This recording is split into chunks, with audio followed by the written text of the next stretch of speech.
প্রচলিত মিলাদ ও কিয়াম ইসলামের দৃষ্টিতে জায়েজ আছে কিনা?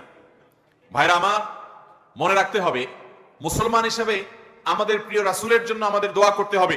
যে রাসূল সাল্লাল্লাহু আলাইহি সাল্লাম পেট ভরে খানা খেতেন না, যে রাসূল সাল্লাল্লাহু আলাইহি সাল্লাম সারা জীবন অনেক কষ্ট সহ্য করতেন, যিনি দিনকে দুনিয়াতে বিজয়ী করবার জন্য অনেক মেহনত করে গেছেন, আমাদের পর্যন্ত ঈমান যেন আসে সেজন্য তার অক্লান্ত পরিশ্রম ছিল। সেই নবী সাল্লাল্লাহু আলাইহি সাল্লাম আল্লাহর হাবিব, আল্লাহর রাসূলের জন্য যদি আমরা দোয়া করি অর্থাৎ দুরূদ পড়ি, তাহলে লাভ আমাদেরই হবে।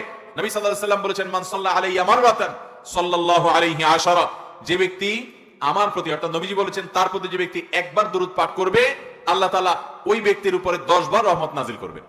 কিন্তু দুরূদ পাঠ করা আর মিলাদ পড়া এই দুটো এক জিনিস না। দুরূদ পাঠ সকল নামাজি মুসলমান নামাজে করে, নামাজের বাইরেও করে। আমরা নামাজের মধ্যে দুরূদ পড়ি কি পড়ি না? নামাজের মধ্যে দুরূদ সব মুসলমান, সব নামাজি ব্যক্তি পড়ে কি পড়ে না? তাহলে যারা দুরূদ পড়ে, এমনও হতে পারে যে দুরূদ পড়ছে কিন্তু সে মিলাদ পড়ে নাই। কিয়ামতের দিন আল্লাহর কাছে এটার জন্য জবাবদিহি করা লাগবে না যে তুমি মিলাদ পড়ছো কিনা, আল্লাহর কাছে জবাব দিতে হবে যে তুমি দুরূদ পড়ছো কিনা। অতএব আমরা কি দুরূদ পড়বো না মিলাদ পড়বো?